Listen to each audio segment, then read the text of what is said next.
Olá, 1º de fevereiro de 2019, as principais notícias desta sexta-feira estão aqui na TV Difusora. Colisão entre van e caminhão deixa mortos e feridos na BR-402, no mais grave acidente do ano no estado. Chuva forte deixa estragos em toda a região metropolitana de São Luís. Senadores e deputados federais eleitos tomam posse em Brasília e na Assembleia Legislativa deputados vão ser empossados e Otelino Neto deve ser reconduzido à presidência. O Everton Rocha é escolhido líder do PDT no Senado Federal e Elisiane Gama do PPS. E como hoje é sexta, tem o nosso guia com as dicas para o fim de semana e ainda o nosso bloco de carnaval aqui no Bom Dia. Fique ligado, hoje é sexta-feira e o Bom Dia Maranhão está começando agora.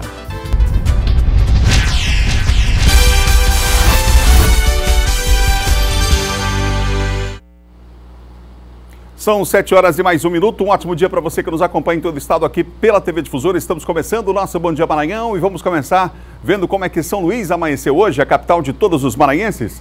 Tempo nublado ainda, tivemos muita chuva no dia de ontem, chuva muito forte, com raios, relâmpagos, enfim, muito forte a chuva de ontem. E já já a gente vai mostrar para você algumas consequências dessa chuva forte. Agora, depois da capital dos maranhenses, a capital de todos os brasileiros. Vamos para Brasília? Imagens ao vivo, olha só. Congresso Nacional, o dia está começando por lá, o sol já está brilhando forte. Aí está uma imagem feita pelo nosso cinegrafista Vanderlei Ramos, repórter cinematográfico que já está na capital federal. Para acompanhar os detalhes, daqui a pouquinho, Cristiane Moraes fala ao vivo de Brasília na expectativa da posse de deputados e senadores. E vamos falar também sobre a posse dos deputados estaduais aqui, que acontece agora pela manhã, com o nosso Eduardo Ericeira. São 7 horas e mais 2 minutos, 7 e 2. Já estão em São Luís os corpos das vítimas de um grave acidente ocorrido ontem à tarde no quilômetro 54 da BR-402, entre os municípios de Morros e Icatu. Um acidente gravíssimo, 11 feridos, 5 mortes. O dado da Polícia Rodoviária Federal, o nosso Eduardo Ericeira tem os detalhes agora ao vivo, participa aqui do Bom Dia. Eduardo, um acidente lamentável, um acidente mais grave do ano, mas assim, já há muito tempo que a gente não via nas estradas que cortam o Maranhão um acidente com tamanha violência, não é? Bom dia. Pois é, Adalberto, muito bom dia a você, bom dia a todos que acompanham o Bom Dia Maranhão. E a gente chama a atenção para a gravidade desse acidente. Um ponto importante é que chovia no momento. Você inclusive falou aí em relação a essa questão da forte chuva aqui na capital São Luís, em grande parte da ilha na noite desta quinta-feira, até invadindo parte da madrugada já dessa sexta-feira.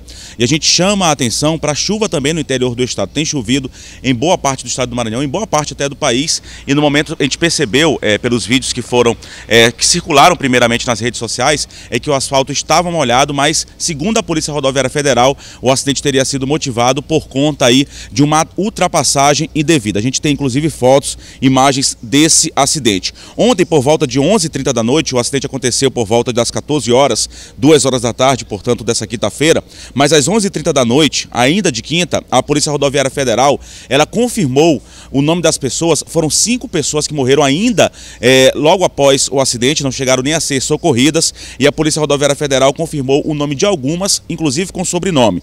As vítimas: Tatiane Leite Diniz, Maria Bárbara Lopes Guimarães, uma outra pessoa identificada apenas por Tarciane, outra pessoa, Carlos Alberto Diniz Filho, e o Herbert Newton. Foram as 5 vítimas já confirmadas que morreram ainda no local do acidente.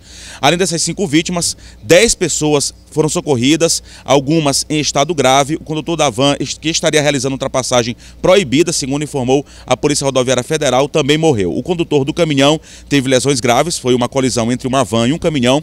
Policiais, socorristas e populares que participaram do socorro e atendimento às vítimas da van, quase todos informaram forte odor etílico nos ocupantes do veículo de passageiros. A Polícia Rodoviária Federal, inclusive, investiga se o motorista não estaria dirigindo aí sob efeito de álcool. Há essa possibilidade. Todos os ocupantes eram familiares, inclusive alguns que vieram de Brasília, capital federal, onde residiam e estariam aqui no estado do Maranhão, visitando aqui como turistas aqui no estado do Maranhão. 4 ocupantes eram crianças, somente 3 vítimas lesionadas permanecem no hospital de Morros, outros 6 foram transferidos aqui para o Hospital Clementino Moura, na capital São Luís. Entre as vítimas graves, uma criança de 4 anos, um menino de 4 anos e também a mãe dele. Então, lamentável, Adalberto, um saldo aí de 5 mortes nesse acidente grave na BR-402, entre os municípios aí de Icatu e Morros, e outras 10 pessoas feridas, lamentavelmente. A gente volta daqui a pouco, Adalberto, aqui no Bom Dia Maranhão, é com você agora.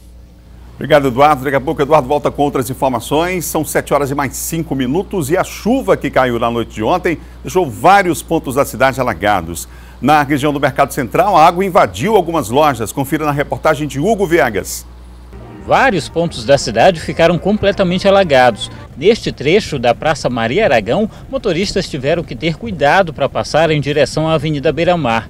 No Mercado Central, outro ponto de alagamento, no cruzamento com a Magalhães de Almeida. A água chegou a invadir algumas lojas. Esta rua ficou com trechos submersos. Pontos de alagamentos também na Avenida Vitorino Freire, na Areinha. Já na Avenida dos Africanos, a água também ficou acumulada. O trânsito ficou lento em vários pontos. A Rua da Vitória, no Coroadinho, ficou intrafegável. Moradores ficaram sem poder sair de casa. Aqui as casas tudo está entrando água dentro, ó. Isso aqui é uma situação meio difícil, essa complicação da gente aqui, ó. Vem muita água daqui de cima, ó. Ele não faz nenhuma barragem aqui para poder a água chegar e descer para o outro lado. Aí todo tempo entrando aqui, ó. Aí entra nas casas aí, ó, como tá. Você tá vendo a situação. Toda vez que chove, fica dessa forma bem que você sabe. O pessoal tem que pular de galho em galho aqui, igual macaco, certo? Por conta disso. Tá bem aqui desse jeito que vocês estão vendo. Este motorista de aplicativo teve que cancelar várias corridas. Não conseguiu chegar até os clientes.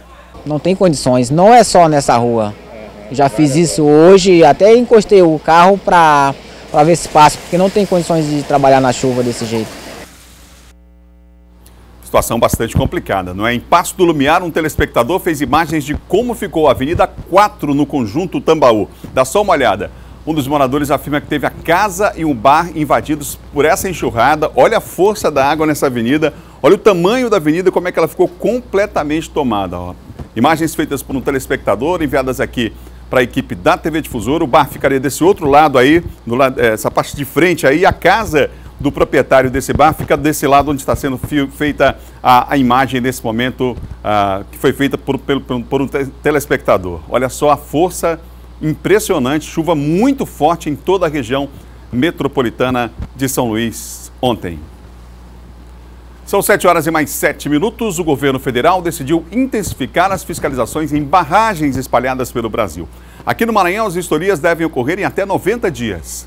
Das 81 barragens que existem no Maranhão, apenas 2 não são de água. Uma é de rejeitos e fica na cidade de Godofredo Viana. A outra é de resíduos, localizada em São Luís e que pertence à empresa Alumar. De modo geral, todas as barragens são fiscalizadas semestralmente pela Secretaria de Estado de Meio Ambiente. Todos esses anos que a gente mantém esse acompanhamento, a gente nunca encontrou nenhum problema grave, nenhum problema que viesse a suscitar alguma dúvida relacionada à segurança, nem da barragem de resíduos aqui de São Luís e muito menos de Godofredo Viana, onde a gente tem lá uma mineradora que extrai ouro e que tem uma barragem, mas é muito pequena, de rejeitos. Por conta de uma barragem de rejeitos que pertence à mineradora Vale, que rompeu na sexta-feira da semana passada em Brumadinho, Minas Gerais, causando muita destruição e dezenas de mortes já contabilizadas, o governo federal resolveu intensificar as fiscalizações de outras barragens espalhadas pelo país. No Maranhão, pelo menos 10 devem passar por essas vistorias no prazo de até 90 dias. Há 2 barragens muito conhecidas aqui no estado, a do Rio Flores, que fica na cidade de Joselândia, e a do Bacanga, localizada aqui em São Luís. Todas as 2 são consideradas de alto risco, mas isso não significa dizer que há chances delas romperem.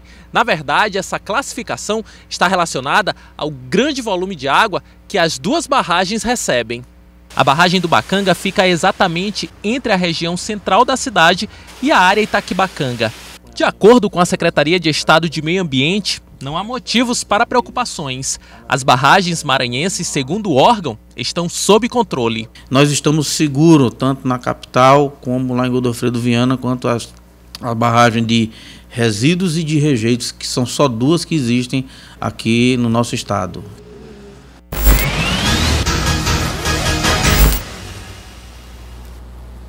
Vamos conversar com o Silvão Alves aqui no Bom Dia sobre, primeiro, esse caso aí lamentável no interior do estado, um acidente muito forte. Silvano, dizer que há muito tempo a gente não viu um acidente com uma violência como essa, né? 11 feridos, 5 mortos. Você esteve ontem, inclusive, à noite, aqui no IML, não é? É muito triste, viu, Adalberto, o desespero dos familiares, as pessoas chegaram. Ainda mais que essa van, a maioria dos passageiros são da mesma família. Gente que veio de Brasília, estava curtindo o restante das férias aqui na região e, infelizmente, ao que tudo indica, não é, que foi colhido pela própria Polícia Rodoviária Federal, junto aos feridos, aos sobreviventes, de que havia a questão do excesso de velocidade, ultrapassagem, manobras indevidas sendo feita na pista, o que acabou ocasionando, chovia bastante também na região, né, o que acabou ocasionando esse choque frontal, né, um tipo de colisão onde há poucas possibilidades de sobrevivência. E daí a quantidade, né, de pessoas mortas, pessoas feridas. Os mais graves foram transferidos para cá, num trabalho de fôlego, feito porque havia toda uma condição adversa para fazer o resgate dessas pessoas, que continuava chovendo, né, dos socorristas, voluntários para tirar essas pessoas. Então 6 pessoas estão internadas no Hospital Clementino Moura, que é o Socorrão 2. Chama atenção o caso de uma senhora que estava abraçada com o filhinho dela de 4 anos, né? Eles estão bastante feridos, muito grave, e aí foi uma luta assim contra o tempo para os socorristas conseguirem tirar essa senhora, libertar essa senhora das ferragens para que ela pudesse ser trazida ao hospital. As causas do acidente, como já disse, né, o que tudo indica, houve imprudência, né, excesso de velocidade que acabou contribuindo, infelizmente, aí para esse acidente. Torcer, né, Adalberto, para que essas pessoas consigam se recuperar, essas pessoas que estão no hospital, embora saiba que o estado da maioria dessas pessoas é muito grave. As 3 feridas mais leves ficaram lá no hospital lá de Morros, e essas, como tinham que ter uma atenção toda especial, elas foram transferidas para cá, para a capital. Na hora que a gente vê as imagens de que o veículo, a situação que o veículo ficou, a gente já percebe ali a gravidade do impacto. Muito grave. Muito séria a situação. A gente fica aqui realmente na torcida pela recuperação daqueles que estão nos hospitais. Silvão, vamos falar de outro assunto, porque a gente falou semana passada aqui sobre venda de drogas em escolas, não é? E agora a gente teve um caso aí lamentável sobre todos os aspectos de um professor que foi flagrado com drogas, Silvão. Infelizmente, o professor, a polícia já vinha monitorando ele, porque já tinha informações, e aí montaram uma operação, a Delegacia Regional de Zedoca, com a delegacia lá de Santa Luzia do Paruá, ficaram monitorando os movimentos do professor, porque era importante prendê-lo em flagrante, né? E aí eles conseguiram ontem prender o Francisco Carlos Souza de Oliveira. Ele tem 41 anos, é professor da rede pública de ensino, da Escola Pública Municipal, e foi flagrado com crack, cocaína, né, e pouco mais de R$1.000, que de acordo com a polícia já era o dinheiro do movimento, né, das vendas que ele já havia realizado. A coisa estava tão descarada dentro da escola que já saiu o comentário e a polícia começou a fazer o acompanhamento, né, a fazer o monitoramento desse cidadão até conseguir prendê-lo. Ele foi autuado em flagrante e já está à disposição da justiça lá na unidade prisional lá de Zedoca. Hoje pela manhã, agora pela manhã, daqui a pouco, uma coletiva sobre o caso do assassinato daquele motorista de aplicativo aqui no bairro da Liberdade, né? Exato. A polícia vai apelar à população, Adalberto, porque você sabe que a polícia não tem bola de cristal, todo o trabalho que foi feito de investigação, muito bem feito lá pela Superintendente de Homicídio e Proteção à Pessoa, não conseguiu determinar a autoria do crime, da morte do senhor Edivaldo, motorista de aplicativo, não é? Que foi morto no dia 6 de janeiro, aqui nas proximidades aqui do bairro da Liberdade, na Avenida Luiz Rocha, e que a polícia ainda não sabe se foi um assalto, se na verdade o tiro não era, com a possibilidade de que os tiros não fossem para ele, mas para alguém que ele estava transportando naquele momento, né? E aí, nessa coletiva, eles vão explicar que é preciso o apoio da sociedade, da população. Eles vão disponibilizar a imagem desse homem, que são imagens que foram melhoradas aí de câmeras de segurança, que seria o cara da moto que teria surgido na cena do crime e que também seria o autor dos disparos contra esse motorista de aplicativo. Assim, né, divulgando as imagens desse cidadão aí que não está identificado, a polícia espera conseguir prendê-lo e esclarecer, porque só com a prisão dele vai se colocar limpo, na verdade, o que é que aconteceu, por que ele atirou. Ele tinha, a vítima não tinha inimigo, né? Não houve discussão no trânsito, porque o horário era um horário que não é um horário comum para ter esse tipo de situação no trânsito. Então, não foi assalto, não foi latrocínio. Então, o que era na realidade para que esse cidadão acabasse tirando a vida desse pai de família? Então, só com a prisão desse indivíduo para se explicar e responder essas perguntas aí. Obrigado, Silvão. Bom final de semana para você. Ok, Adalberto. Bom fim de semana a você, bom fim de semana a todos. É o nosso Silvão Alves, são 7 horas e 14 minutos. Aqui a informação não para. Agora vamos à região Tocantina. Vamos à Imperatriz com Luiz Carlos Lima. Olá, Luiz, bom dia para você. Olá, Adalberto, muito bom dia para você também. Bom dia a todos que nos acompanham.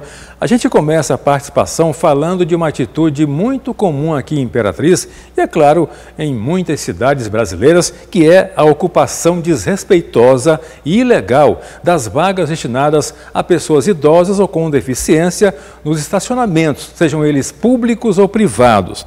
E aqui em Imperatriz, uma ação foi realizada com o objetivo de conscientizar os motoristas a respeitar essas vagas preferenciais previstas no Código de Trânsito Brasileiro. Imagina chegar aos 70, 80 anos de idade e ter que parar o carro longe por conta da falta de respeito do outro, que não precisa da vaga de idoso. A Sutran está sinalizando a cidade. Mas acontece o seguinte, as pessoas, elas não têm consciência do que é um minutinho para elas e o que é um minutinho para mim, que sou deficiente. As vagas de estacionamento para idosos e deficientes foram regulamentadas em 2008, obrigando todas as cidades brasileiras a dedicar 3% das vagas de estacionamento público para idosos e 2% para deficientes. Mas veículos estacionados em locais proibidos não é difícil de ver em Imperatriz. Quando encontramos fazendo a notificação, é bastante comum encontrar. Por isso, a Coordenação de Educação para o Trânsito, Conselho da Pessoa com Deficiência e Secretaria de Trânsito de Imperatriz realizaram uma ação educativa. Como é a primeira blitz, hoje nós estamos fazendo educativa. A próxima blitz, ela será punitiva. A gente viu essa ação de conscientização sobre o desrespeito às vagas para pessoas especiais nos estacionamentos. Agora, a gente mostra um exemplo de que a educação no trânsito deve começar desde cedo. A placa de pare e outra indicando a quilometragem e o semáforo de trânsito já são conhecidas dessa galerinha. Eu achei muito bom, Eu aprendi muitas coisas novas aqui e brinquei ainda. Os carros não podem passar, então vai causar um acidente. Ao todo, 11 crianças que passaram o dia nas dependências do prédio, conhecendo como funciona o trabalho dos prestadores de serviços. Porque eu entendo que eles ainda vão ser os futuros motoristas, né? Com o sucesso do projeto piloto, o Departamento de Trânsito quer expandir a atividade para a comunidade. A intenção é que as próximas turmas sejam formadas por estudantes da educação infantil de escolas daqui de Imperatriz. É isso, Adalberto. A gente volta com você desejando um bom fim de semana a todos. Obrigado, Luiz, a você, a Juliana, a toda a equipe nossa aí, Imperatriz, sempre fazendo um grande trabalho. Obrigado pela participação aqui no nosso Bom Dia. São 7h18. No próximo bloco, a expectativa para a posse dos novos deputados federais e senadores ao vivo, direto de Brasília.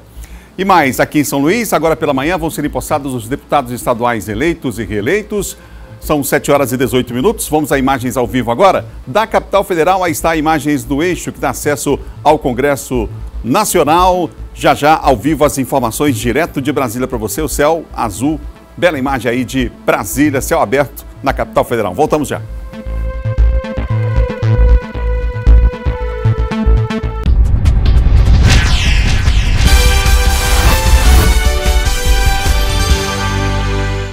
São 7h20, 7h20 no Bom Dia Maranhão. Vamos falar de política?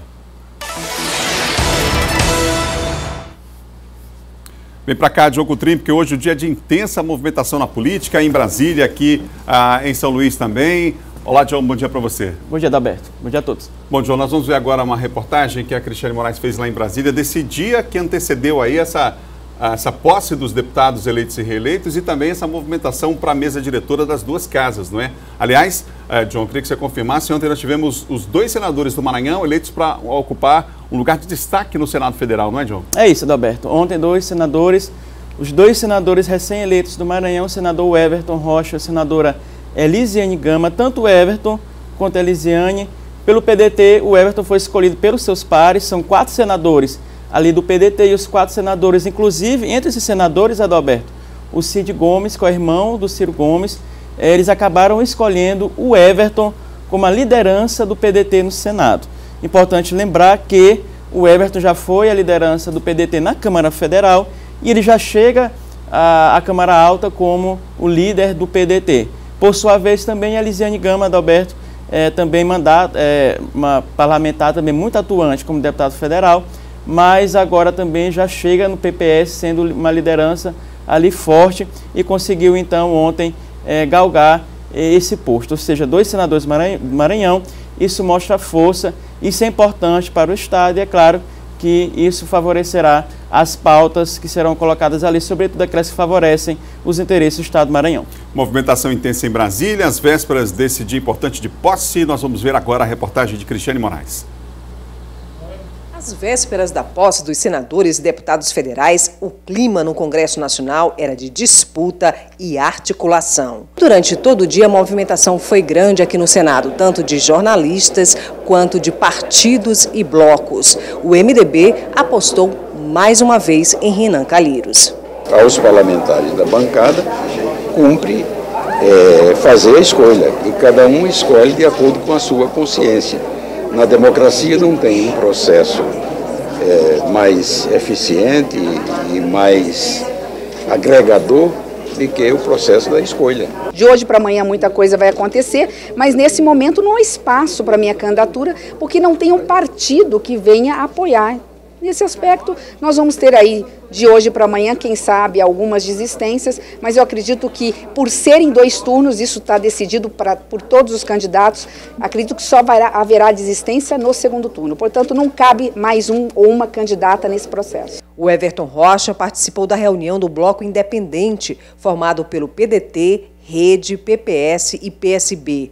Na pauta, também os nomes para a presidência da Casa. Em entrevista à TV Difusora, o senador do Maranhão fala sobre o que une os 4 partidos. Essa luta que nós tivemos lá e que eu na campanha de forma muito verdadeira, muito clara, coloquei para todos vocês de que eu iria trazer para cá para o Senado, foi com certeza um grande passaporte, além de, claro, do estofo político do nosso grupo, liderado pelo governador Flávio Dino. Então, a soma de tudo isso, eu não tenho dúvida que deu esse grande resultado e, claro, que ele vem com uma enorme responsabilidade. O senador já começa o mandato com uma missão. Foi escolhido como líder do PDT no Senado. Assumimos a reunião da bancada do PDT, ela decidiu que nós assumíssemos aqui a liderança do partido.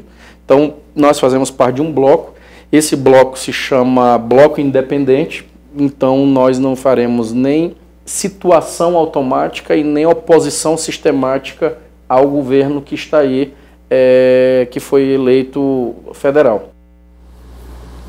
João Coutrinho, movimentação intensa lá em Brasília nessa véspera da eleição da mesa diretora e os apoios aí. Vamos começar falando sobre o Renan no Senado? Vamos lá, o Renan, ontem mesmo houve essa reunião final da bancada de senadores do MDB.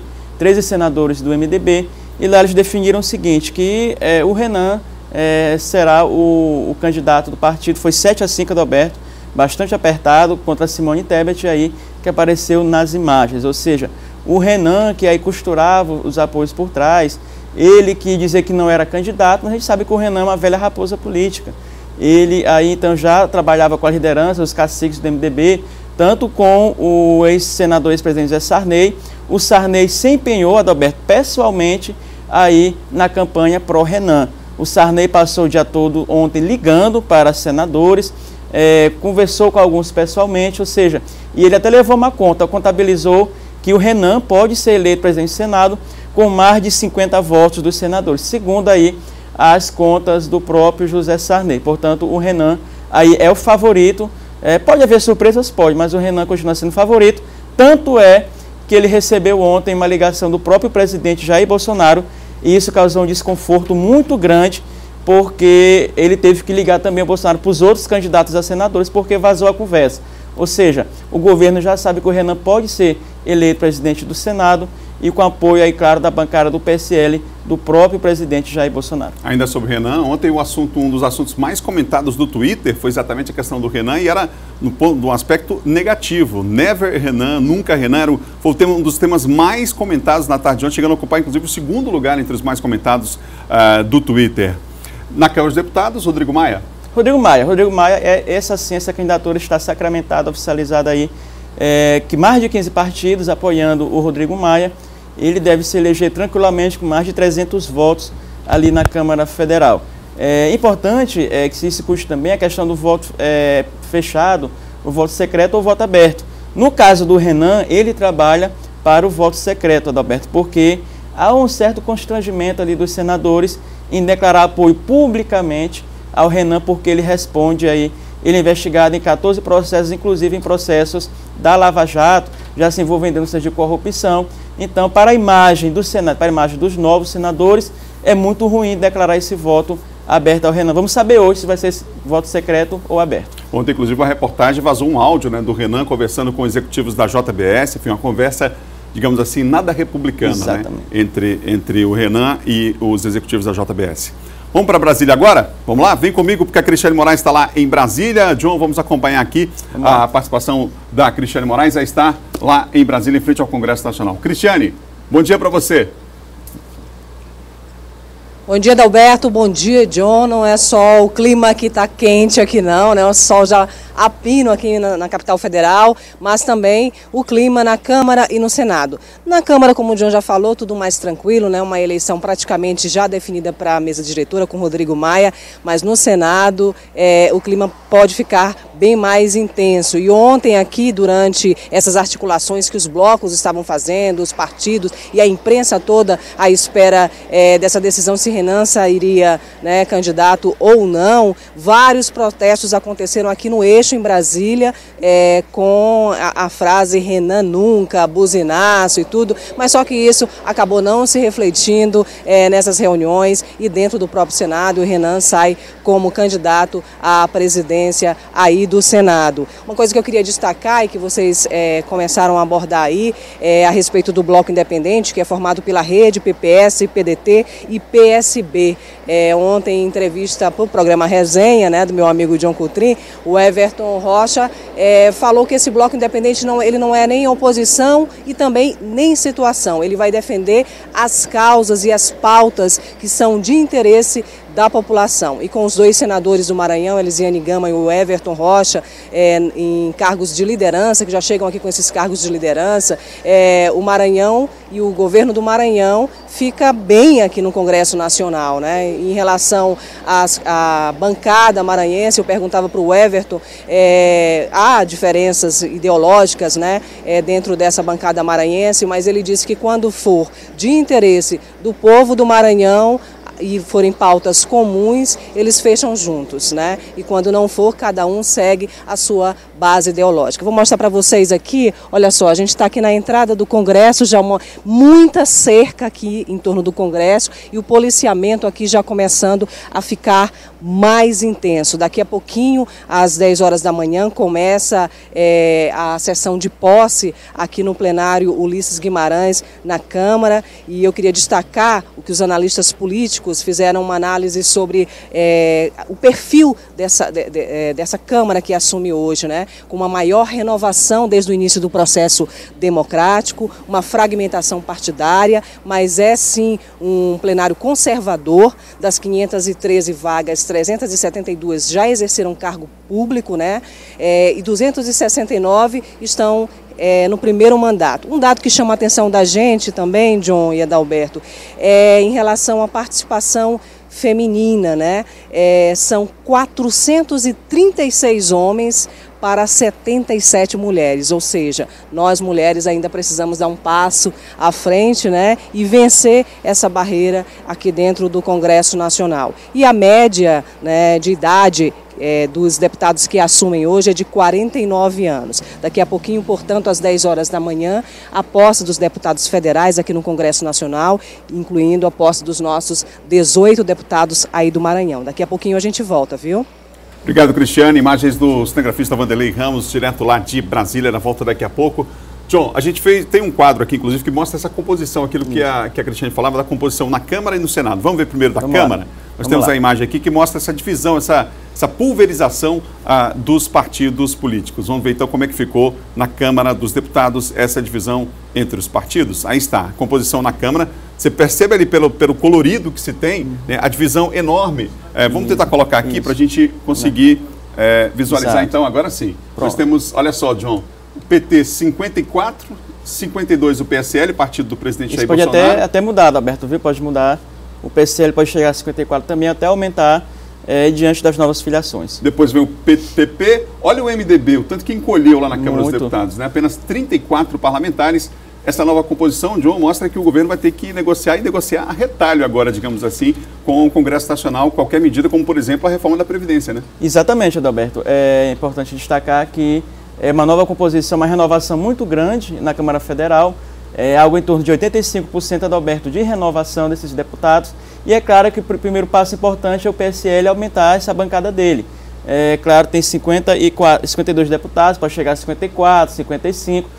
2 deputados aí do Maranhão foram sondados pelo PSL, tanto o Eduardo Braz quanto o pastor Judenemi. Nenhum dos dois confirmaram ainda. A expectativa para que eles dois anunciem hoje quais serão os seus futuros partidos, mas é importante que nessa composição o Bolsonaro tenha maioria. Por isso, Adalberto, esse compromisso firmado tanto na Câmara quanto no Senado com o Rodrigo Maia e com possivelmente o Renan Calheiros.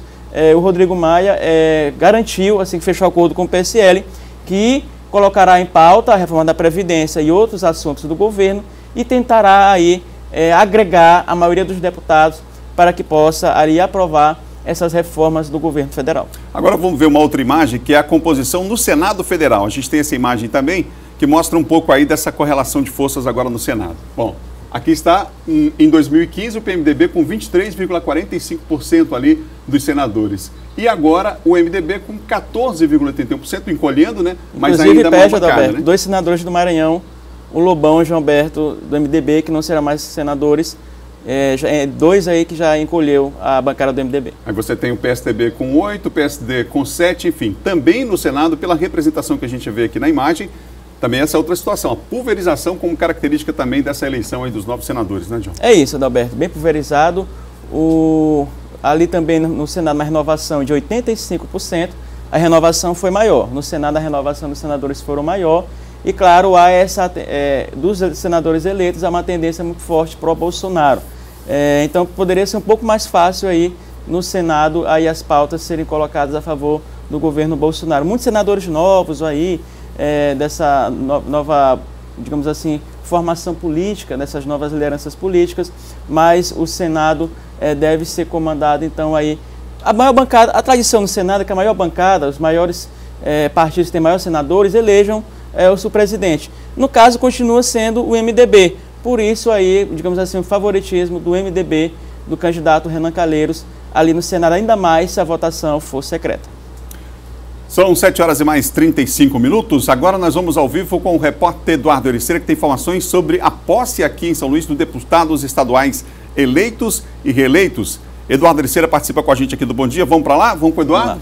Nosso Eduardo participando ao vivo mais uma vez. Eduardo, daqui a pouco a Assembleia Legislativa, movimentação intensa, né?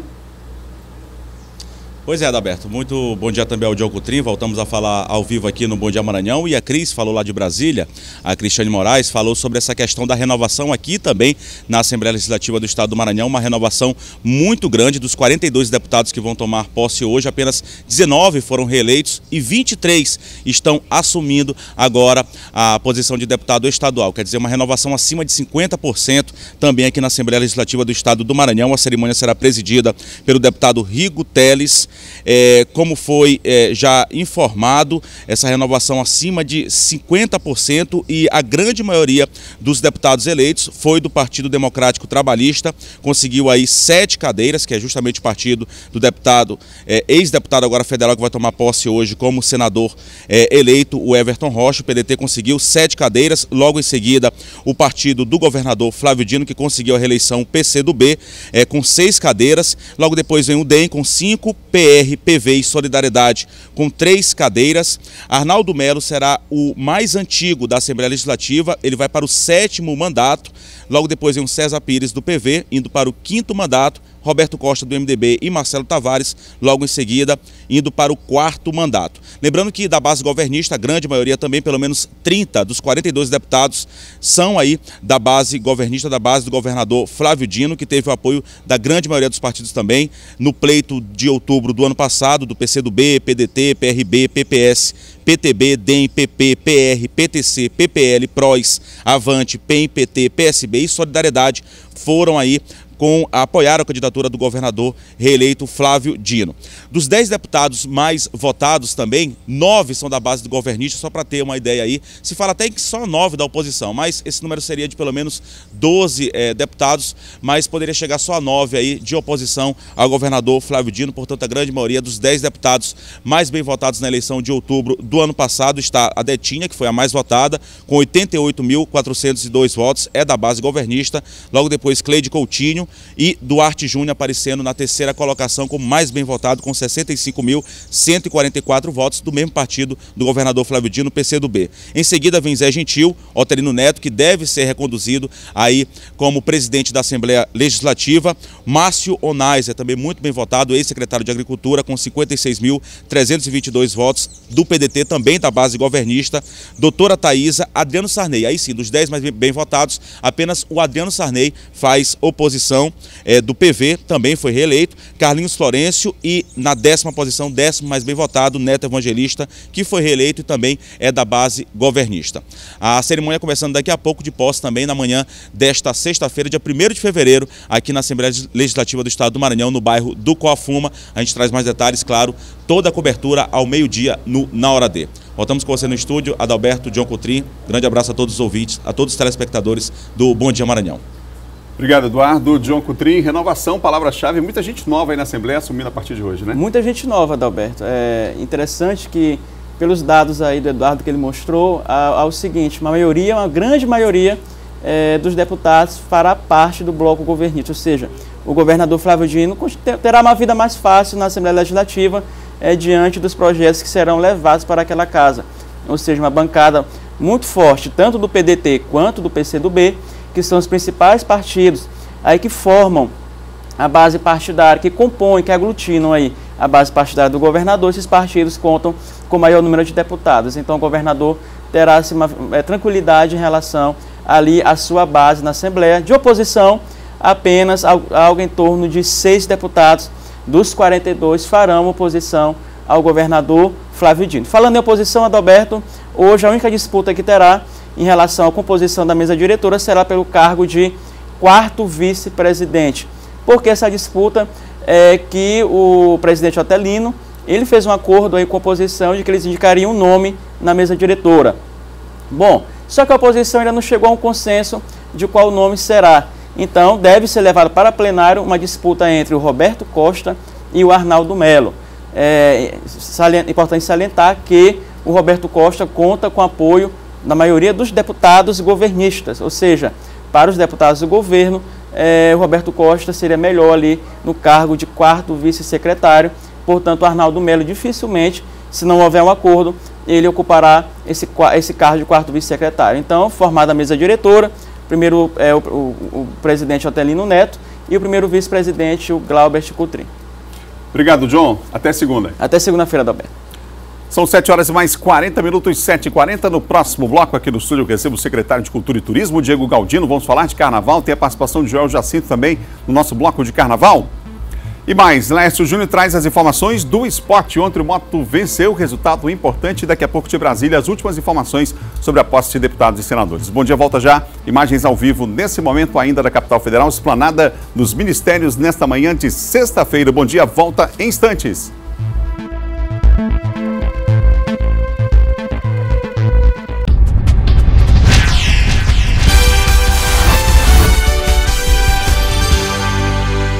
São 7 horas e mais 43 minutos, 7h43, e agora nós vamos falar sobre a festa mais popular do país.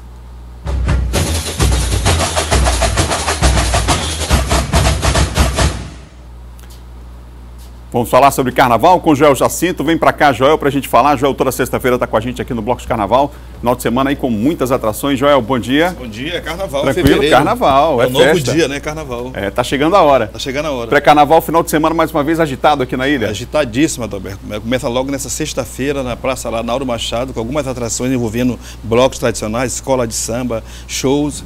Esse é o carnaval da rica diversidade que nós temos aqui no São Luís do Maranhão, né? Maravilha. Convidar o secretário Diego Galdino. Obrigado pela presença. Secretário de Cultura e Turismo. Secretário, prazer tê-lo aqui, viu? Prazer é meu, mais uma vez estar no programa. Esse bloco tá perfeito, né? Vamos lá.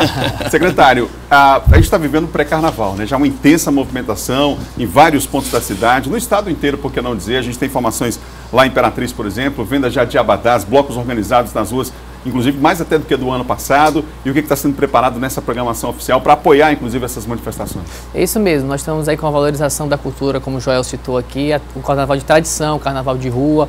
Então, diversos pontos da cidade, interior Imperatriz, nós estamos apoiando também um pré-carnaval no Parque de Exposição, que acontecerá agora em fevereiro. Então, tem festa para todo lado, toda a família, é um carnaval muito seguro, com muito planejamento e, se Deus quiser, mais um ano de sucesso.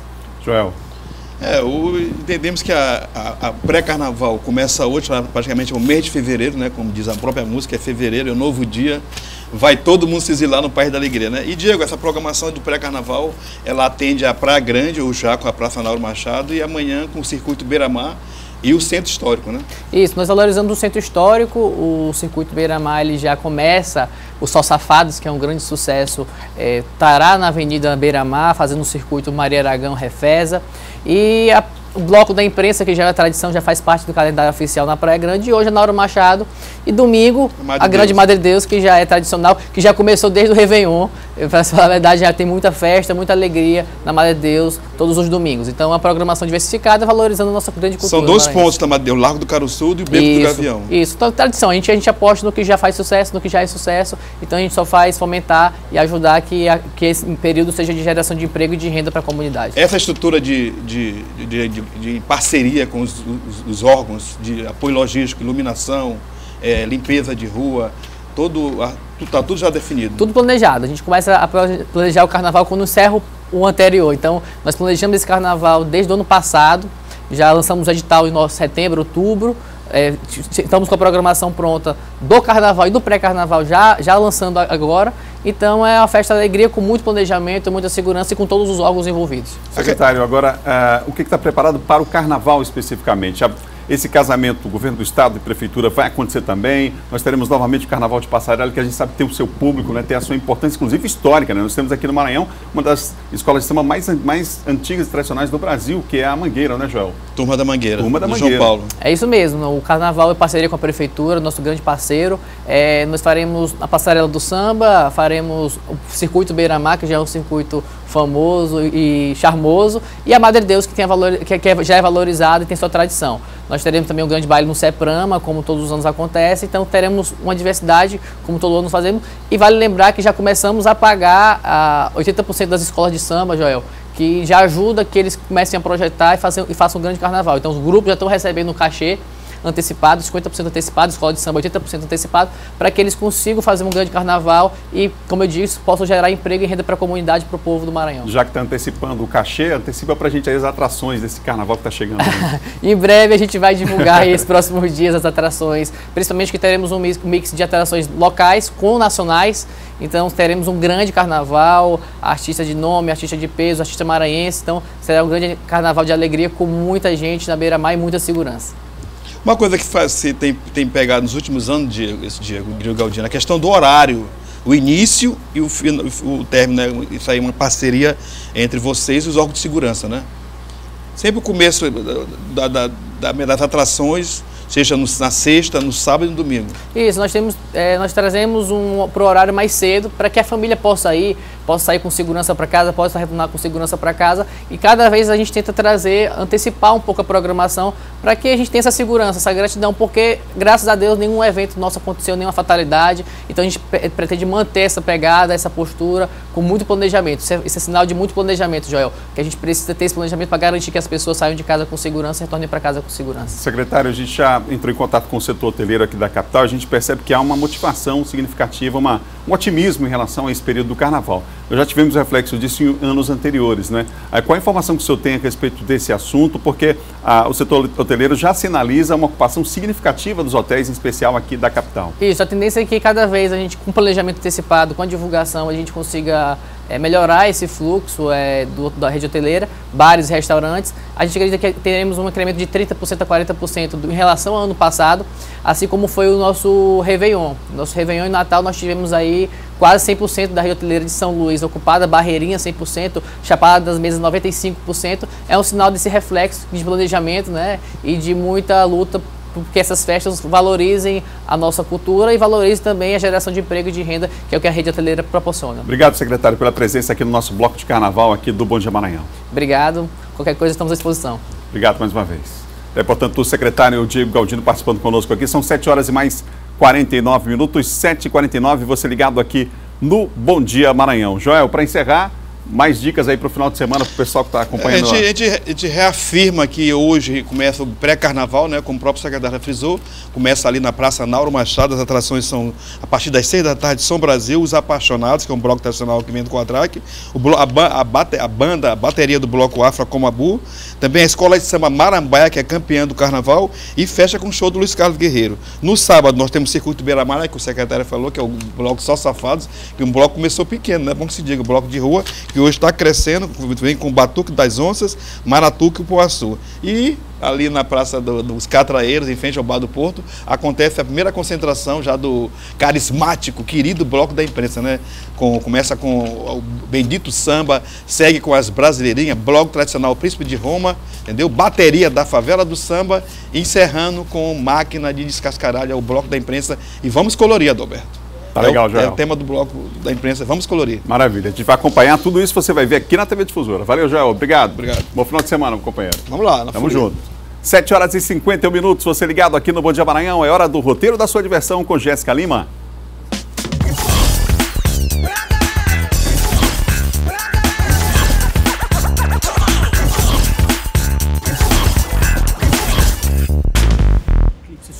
Olá! Fevereiro chegou e trouxe com ele muita diversão para os fins de semana. Tá preparado? Então anota as melhores dicas a partir de agora.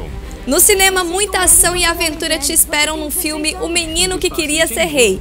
É uma releitura da história do rei Arthur, só que bem moderna, mas também cheia de muita emoção. Para os que não perdem um filme de terror, a dica é Sereia. Maléfica e misteriosa, ela se apaixona por Roma e tenta mantê-lo longe de sua noiva em seu reino submerso. Um trailer arrepiante. Já com 8 indicações ao Oscar, o filme biográfico Vice acompanha a ascensão de Dick Cheney ao se tornar o homem mais poderoso do mundo. Vice-presidente de George W. Bush, ele remodelou os Estados Unidos e o mundo, gerando mudanças que permanecem até os dias de hoje. E durante todo o mês de fevereiro será realizado aos finais de semana apresentações de grandes espetáculos do Maranhão no Teatro Arthur Azevedo. E para a grande abertura, a companhia Graciele Barbosa apresenta o Alto da Compadecida amanhã às 21 horas e domingo às 19. O que é isso? Já no sábado será realizado o primeiro sarau histórico de carnaval. O evento terá como tema Eu Te Conheço Carnaval e ocorrerá na Praça Panteão, que integra o Complexo Deodoro. O Logradouro será palco para músicas, poesias e uma peça teatral, ressaltando as belezas e a história do local, que já serviu para muitas folias de Momo em tempos áureos. O evento começa às 19 horas e é gratuito. Abraços e beijinhos. Hoje, o bar Senhor Camarão na Litorânea, em frente ao Círculo Militar, traz para você o melhor das décadas de 70, 80, 90 e 2000. E quem comanda a mesa é o DJ Gilberto Soares, do programa Mix 94 da Difusora FM. O evento começa às 9 da noite. E fevereiro chegando, as prévias de carnaval começam a animar a galera. Amanhã o pré-carnaval do Simbora chega com tudo no bloco Voa Voa. E a animação dessa super festa fica por conta da banda Chiclete com Banana, que toca seus grandes sucessos.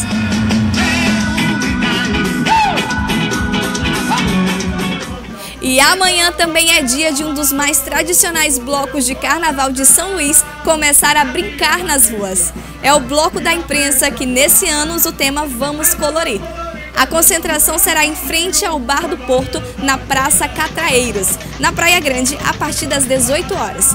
A animação fica por conta do Bendito Samba, Bloco Tradicional Príncipe de Roma, Grupo As Brasileirinhas, Bateria Carcará da Favela do Samba e a banda Máquina de Descascar Alho.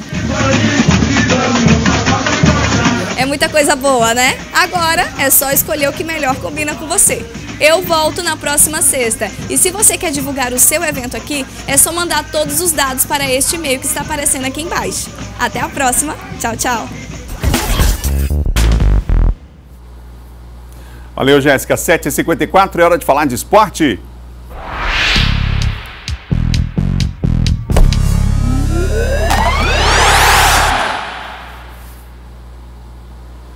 Esporte, você sabe, com Laércio Júnior. Laércio, o Papão tá demais, hein? Papão tá demais, segue o líder, 100% de aproveitamento. O Motoclube foi ontem a São Mateus e venceu o time do Santa Quitéria. Vamos ao gol do jogo, numa cobrança de falta que foi do Léo Paraíba. O Léo Paraíba fez a cobrança e o goleiro acabou soltando. E no rebote, o Vinícius Salvador fez o gol do time do Motoclube. O Moto fez 1-0. Tá aí, ó, a cobrança, gol dele, Vitor Salvador, volante que é reserva. Boa cobrança do Léo Paraíba ali, rasteiro. O goleiro não conseguiu segurar, falhou, claro. E o jogador Vitor Salvador aproveitou para fazer o gol da vitória do Moto. Com esse resultado, o Moto chega a 9 pontos, 100% de aproveitamento e deu um passo gigantesco rumo à classificação. Em segundo está o Sampaio com 7 pontos e logo na sequência o Pinheiro Atlético Clube, que ontem recebeu o time do Cordino, jogando em casa e conseguiu uma grande vitória, né? Vamos mostrar agora o jogo do Pinheiro contra o Cordino. Confira agora. Tenta, mas o chute leva a bola para fora do gol. O Cordino responde, mas o chute sai fraco. Em uma bola cruzada, a zaga do time do PAC falha e Cris, camisa 9, só teve o trabalho de chutar para o gol. Minutos depois, em escanteio, bola levantada na área, o jogador Eider subiu sozinho para fazer o primeiro gol do PAC. Neto bate o escanteio e Eider de cabeça bota para dentro do gol. O Búfalo vira o jogo. Pênalti a favor do Cordino. E quem bate é o camisa 9, Cris, e bota direto para o gol. Cordino 2, PAC 2. Neto faz o gol da vitória nos últimos minutos do segundo tempo. Fim de jogo, PAC 3, Cordino 2. Os jogadores estão de parabéns, que a gente saiu atrás do resultado, conseguiu empatar o jogo, conseguiu vencer. E depois, nos acréscimos, a gente ainda teve coragem e força para ir atrás. Nosso time estava bem no jogo, no primeiro tempo saímos na frente, tomamos uma virada e no finalzinho ali tomamos o terceiro gol, mas agora é trabalhar para a próxima partida para tentar a vitória. Muito difícil aí depois de ter perdido o gol, e ali na hora do empate parece que caiu um caminhão, um Pinheiro todo em cima de mim. Mas Deus é fiel, Deus me honrou ali no final e eu pude fazer o gol e dar a vitória para Pinheiro. Nada como uma chuva atrás da outra, né? O Moto fez um gol nos acréscimos lá no domingo e ontem o Pinheiro ganhou nos acréscimos com o gol do Neto. Amanhã tem transmissão ao vivo aqui pela TV Difusora, jogão entre Santa Cruz e ABC. O Santa Cruz no grupo B tem um ponto, está empatado com o Sampaio, é o 6º colocado, vem de derrota jogando lá em Recife para o Bahia 3-1. E o ABC, que você observa agora as imagens do último jogo contra o Altos do Piauí, vem muito bem. É o 3º colocado, 4 pontos, mesma pontuação de Ceará e Bahia no grupo B. Um choque de um time que está bem, o ABC, contra o Santa Cruz, que vem de derrota. O jogo será em Recife, transmissão ao vivo pela Difusora, amanhã às 4 da tarde, Adalberto Melo. Valeu, Laércio. Bom final de semana. Um abraço. Voltamos a Brasília agora com Cristiane Moraes, que acompanha daqui a pouco a posse de deputados e senadores. Vamos à capital federal mais uma vez. Vamos a Brasília. Cristiane.